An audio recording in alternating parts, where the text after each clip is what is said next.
छत्रपती शिवाजी राजे असे एकच होऊन गेले, इतिहासाच्या पानामध्ये नाव आपले कोरून गेले. सर्वप्रथम सर्वांना छत्रपती शिवाजी महाराज जयंतीनिमित्त मनापासून हार्दिक हार्दिक शुभेच्छा. आज 19 फेब्रुवारी छत्रपती शिवाजी महाराजांच्या जयंतीनिमित्त आपण महाराजांच्या जीवनावर आधारित कथा बघणार आहोत. ते दिवस फार धामधुमीचे होते. उत्तरेकडून मुघल बादशहा शहाजहान याने दख्खन सर करण्यासाठी मोठे सैन्य रवाना केले होते. शहाजीराजांचे जहागिरीचे गाव पुणे, पण विजापूरच्या आदिलशहाने ते बेचिराग करून टाकले होते. शहाजीराजे अडचणीत सापडले होते. इकडे आड तिकडे विहीर. शहाजीराजांच्या वाट्याला धावपळीचे आयुष्य आले. अशात जिजाबाई गरोदर होत्या. तेव्हा या धामधुमीत व धावपळीत त्यांना ठेवायचे कुठे हा प्रश्न उभा राहिला. तेव्हा शहाजीराजांना शिवनेरीची आठवण झाली. मग जिजामातांना शिवनेरीवर ठेवायचे ठरवले. शिवनेरी हा पुणे जिल्ह्यातील जुन्नर जवळील किल्ला. त्याच्या चारही बाजूंना उंच कडे, भक्कम तटबंदी आणि बळकट दरवाजे होते. किल्ला मोठा व मजबूत होता. विजयराज हे त्या किल्ल्याचे किल्लेदार होते. ते भोसल्यांच्या नात्यातलेच होते. जिजाबाईंच्या रक्षणाची जबाबदारी त्यांनी स्वीकारली आणि तो सोन्याचा दिवस उजाडला. फाल्गुन वद्य तृतीया शके 1551 म्हणजेच इंग्रजी वर्षाप्रमाणे 19 फेब्रुवारी 1630 शिवनेरीच्या नगारखान्यात सनई चौघडा वाजत होता. अशा मंगलक्षणी जिजाबाईंच्या पोटी पुत्र जन्मला. किल्ल्यावर आनंदी आनंद झाला. मोठ्या थाटामाटात बाळाचे बारसे झाले. शिवनेरी गडाची देवता शिवाई देवीच्या नावावरून बाळाचे नाव शिवाजी ठेवण्यात आले. शिवरायांच्या वयाची पहिली 6 वर्ष फार धावपळीत गेली, पण या धावपळीतही जिजामातांनी शिवरायांना उत्तम शिक्षण दिले. सायंकाळी त्या सांजवात लावत, शिवबांना जवळ घेत, मायेने कुरवाळत, त्यांना रामाच्या, कृष्णाच्या, भीमाच्या आणि अभिमन्यूच्या गोष्टी सांगत, तसेच कधी संतांचे अभंग म्हणून दाखवत. शिवरायांना शूरपुरुषांच्या गोष्टी आवडत. मोठे झाल्यावर त्यांच्यासारखे पराक्रम करावे असे त्यांना वाटे. जिजाबाई शिवरायांना साधुसंतांच्या चरित्रातील गोष्टीही सांगत. त्यातून त्यांच्या मनात साधुसंतांविषयी आदरबुद्धी निर्माण झाली. गरीब मावळ्यांची मुले शिवरायांबरोबर खेळायला येत. कधी कधी शिवबाही त्यांच्या झोपडीत जात. त्यांची कांदा भाकर आवडीने खात. शहाजीराजांनी शिवरायांसाठी हुशार शिक्षकांची नेमणूक केली होती. वयाला 7 वर्ष झाल्यानंतर त्यांच्या शिक्षणाला प्रारंभ झाला. थोड्याच काळात शिवराय लिहिण्या वाचण्याच्या कलेत पारंगत झाले.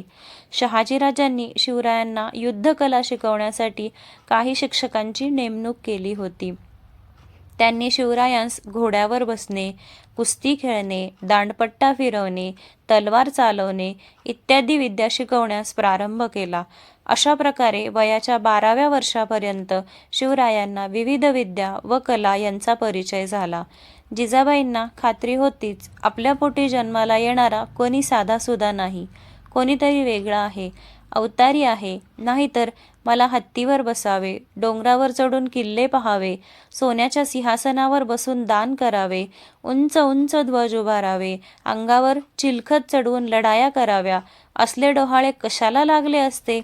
महाभारत रामायणातल्या गोष्टी ऐकताना शिवरायांचे भान कसे हरपून जात असे आणि प्रश्न पण नेमके कसे विचारत याची त्यांना आठवण झाली. वशिष्ठ ऋषींच्या यज्ञात व्यत्यय आणणाऱ्या राक्षसांचा संहार किंवा इवल्याच्या राम लक्ष्मण यांनी केलेला त्यांनी ऐकला. तेव्हा शिवरायांनी मातेला विचारले होते, आपले देवळे पाडणाऱ्या त्या बादशहांना कोणीच कसे ग मारत नाही? का लोकांना असे राहायला आवडते? राम माझ्या एवढेच होते ना, मग मला पण दे की तलवार, मीच त्यांचा राक्षसासारखा नायनाट करून टाकतो. जिजाबाईंना पुन्हा एकदा मायेने शिवबांची आठवण झाली आणि त्यांनी बाहेर पाहिले तर सांजवेळ झाली होती. बाहेर अंधारून आले होते, पण अंगणातल्या मुलांचा गलका वाढतच चालला होता. धावा, पळा, मारा, मेलो मेलो या किंकाळ्यांनी खेळाला आणखीनच रंग भरला होता. जिजाबाई पुन्हा सज्जात आल्या. शिवरायांना घरात येण्यासाठी हाका मारू लागल्या, पण राजांना कसले ऐकू येत होते. ते खेळात अगदी दंग होते. अटीतटीने लढाई खेळत होते. सज्जातून जिजामाता खाली उतरल्या आणि म्हणाल्या, चला राजे, तिन्ही सांज झाली, खेळ आवरा बघू. पण शिवरायांची तलवार शत्रुपक्षाच्या सेनापतीवर आदळत होती. ढालीचा उपयोग करून शिकवलेले सगळे तलवारीचे हात ते इवलेसे शिपाई बेधडक खेळत होते. जिजाबाईंना सुद्धा बघतच राहावे वाटले, पण तो विचार क्षणभरच टिकला आणि त्या पुन्हा म्हणाल्या, चला राजे, राखणदाराने मशाली सुद्धा पेटवल्या. आता अंधारात असले खेळ खेळायचे नसतात. पण शिवरायांना आणि त्यांच्या सवंगड्यांना खेळाच्या नादात हे शब्द ऐकूच आले नाहीत. तशा त्या रणधुमाळीत घुसल्या आणि शिवरायांचा हात खाली करून दरडावून म्हणाल्या, आता बंद करताय का बोलावू बागुलबुवाला? तसे शिवराय पटकन उडी मारून एका मातीच्या ढिगाऱ्यावर उभे राहिले आणि तलवार अंगाभोवती गर गर फिरवत जिजाबाईंना म्हणाले, बोलवा बोलवा त्या बागुलबुवाला, एका क्षणात त्याची खांडोळी करून टाकतो. त्या इवल्याशा किल्ल्यावरचे ते निर्भय बालरूप जिजामातांनी पाहिले आणि त्या मनोमन म्हणाल्या, आई भवानी, माझे पुन्हा ऐकलेस तू.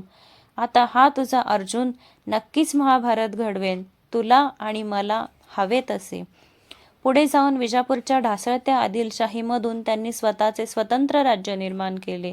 इसवी सन 1674 मध्ये रायगड किल्ल्यावर त्यांचा राज्याभिषेक करण्यात आला. शिवाजी महाराज मराठा साम्राज्याचे संस्थापक होते. शिवाजी महाराजांनी पुरंदर, तोरणा यांसारख्या किल्ल्यावर आपला अधिकार प्रस्थापित केला होता. महाराजांनी राज्यकारभाराची घडी नीट बसवली. शिवाजी महाराजांनी अफजल खान, औरंगजेब, शाहिस्ते खान अशा बलाढ्य शत्रूंचा चतुराईने पराभव केला. हिंदवी स्वराज्य व्हावे हे शिवरायांचे स्वप्न होते. हिंदवी म्हणजे हिंदुस्थानात राहणारे, मग ते कोणत्याही धर्माचे असोत, कोणत्याही जातीचे असोत, त्यांचे राज्य ते हिंदवी स्वराज्य. शत्रू बलाढ्य होते, पण शिवरायांनी हिंमत सोडली नाही. काळ कठीण होता, पण त्यांनी स्वाभिमान सोडला नाही. बादशहाच्या बाजूने लाखो लोक होते, पण शिवरायांनी न्यायाची बाजू घेतली. बलाढ्य परकीय सत्तेपुढे ते कधीच नमले नाही. शब्दही पडते अपुरे अशी शिवरायांची कीर्ती, राजा शोभुनी दिसे जगती, अवघ्या जगाचा शिवछत्रपती. काळ्याकुट्ट अंधारात आपली दिशा ठरवून वाट काढायची. संकटे आली असता डगमगून न जाता त्यावर मात करून पुढे जायचे.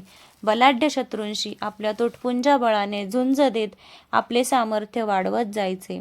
सहकाऱ्यांना उत्साह देत व शत्रूंना सतत चुकवत यश मिळवायचे. हे सर्व गुण महाराजांमध्ये होते. एक आदर्श पुत्र, सावध नेता, कुशल संघटक, लोककल्याणकारी प्रशासक, हिकमती लढवय्या, दुर्जनांचा कर्दनकाळ, सज्जनांचा कैवारी आणि एका नव्या युगाचा निर्माता असणाऱ्या राजा शिवछत्रपती महाराजांना माझा मानाचा मुजरा. शिवाजी महाराजांच्या व्यक्तिमत्वाचे कितीतरी तेजस्वी पैलू आहेत हे सारे पाहिले की पुन्हा पुन्हा वाटते, शिवरायांचे 8वे रूप, शिवरायांचा 8वा प्रताप. छत्रपती शिवाजी महाराज की जय.